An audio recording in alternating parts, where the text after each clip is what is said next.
What happens in your brain when the alarm goes off at 5 a.m., you stare at the ceiling, and you decide to go back to sleep? You're not choosing rest. You're choosing a weaker version of yourself. David Goggins once weighed 300 pounds. He was spraying cockroaches for a living. And every single day, he lied to himself about who he was. Then one night, just one night, he decided to start lying to his pain instead of lying to his potential. No one is going to come save you. No one is going to tell you that you matter. That's a conversation you have to have with yourself. Pain is not your enemy. Pain is the only mirror that never lies. This video is not a book summary. This video is a prosecution of the excuse you've been carrying in your pocket every single day. Stoic philosophy made one distinction above all others: what is within your control and what is not. Marcus Aurelius wrote about it. Epictetus lived it. But David Goggins did something none of them dare to do. He took that idea and ran it into the ground. Literally. Goggins was not born exceptional. He was born into poverty, raised inside violence, struggled with dyslexia, and spent years obese and directionless. But he discovered something most of us spend our entire lives refusing to face. The limits you think are physical are almost always mental limits wearing a biological costume. He became a Navy SEAL, an Army Ranger, an Air Force TACP.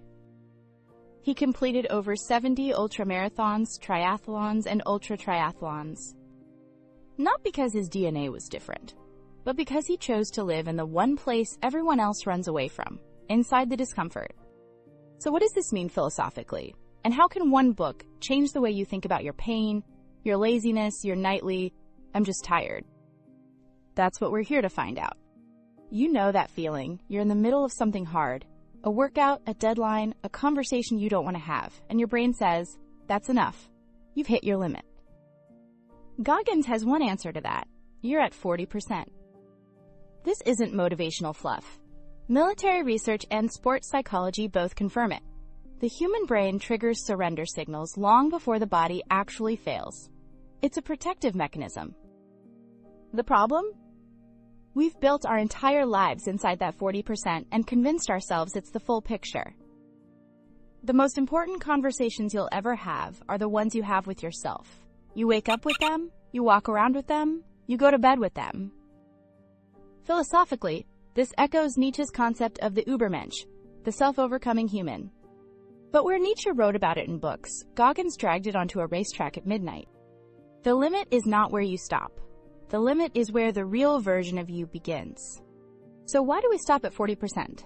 Because the remaining 60% costs something we've never learned to pay: genuine discomfort. You have a voice inside your head, we all do. But have you noticed it almost always sides with the enemy? Goggins calls it by different names. Philosophers named it long before him. Jung called it the shadow. Freud called it the id. The Stoics called it corrupted passions. Whatever the name, it's the voice that says, "You're not ready for this. This isn't meant for people like you. Tomorrow, you'll start tomorrow." Goggins didn't silence that voice. You can't silence it. But he did something far more intelligent. He turned it into fuel. Every time the voice said, "You can't," that became his signal to begin. I don't stop when I'm tired. I stop when I'm done. This is philosophical judo at its finest. Don't resist the weakness. Use its own weight to make it collapse. The moment you stop trying to kill the voice and start using it as a compass, pointing to exactly where you need to go, everything changes. Two philosophers in history spoke about pain with radical honesty. Nietzsche gave us, "What doesn't kill me makes me stronger." Epictetus gave us, "Men are disturbed not by the things which happen, but by the opinions about the things." But Goggins goes further than both of them with something that can't be philosophized away. Pain unlocks a secret doorway in the mind, one that leads to both peak performance and beautiful silence.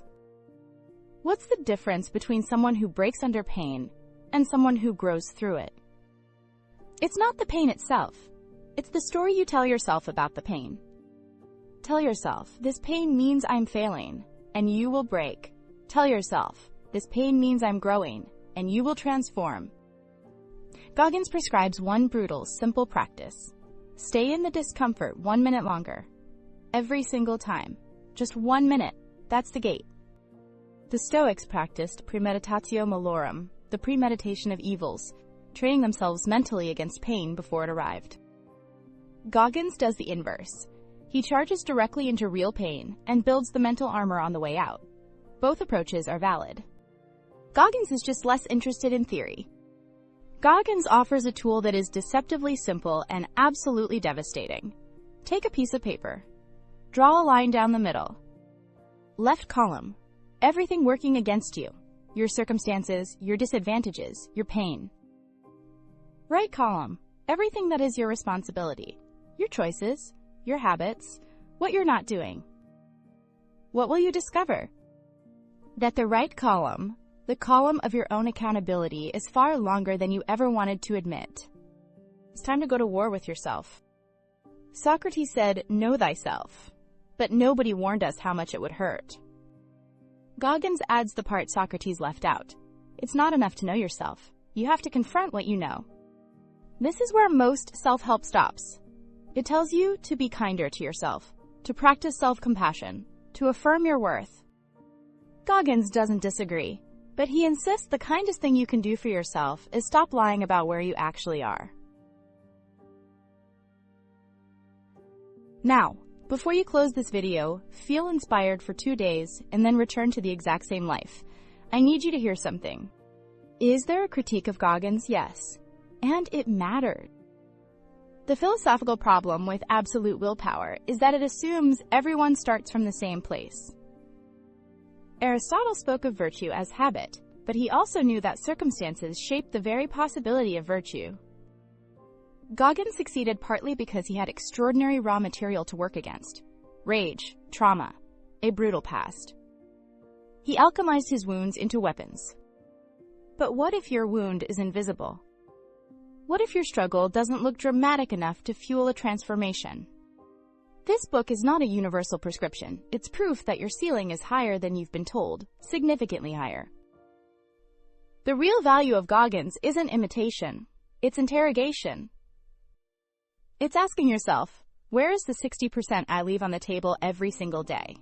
Not his 60%, yours. That question, genuinely asked, is worth more than any training program. In the end, every philosophy, every book, every video comes down to a single moment. The moment your mind says, stop. And the moment you decide, one more step. Goggins isn't asking you to become a special operations soldier. He's asking you to do something far harder, to be brutally honest about how much of yourself you're actually giving. Can't hurt me is not a declaration of invincibility. It's a declaration that the hurt will not be the last word. So here's the question I'm leaving you with. Where in your life right now are you stopping at 40%? The workout, the project, the relationship, the dream you've rescheduled 3 times this month. Write it in the comments. Not for me, not for yourself, because naming it is the first act of courage that Goggins will tell you is harder than any ultramarathon. If this hits something in you, share it with someone who needs to hear it. And if you want more of this kind of thinking, subscribe. What's coming next goes even deeper.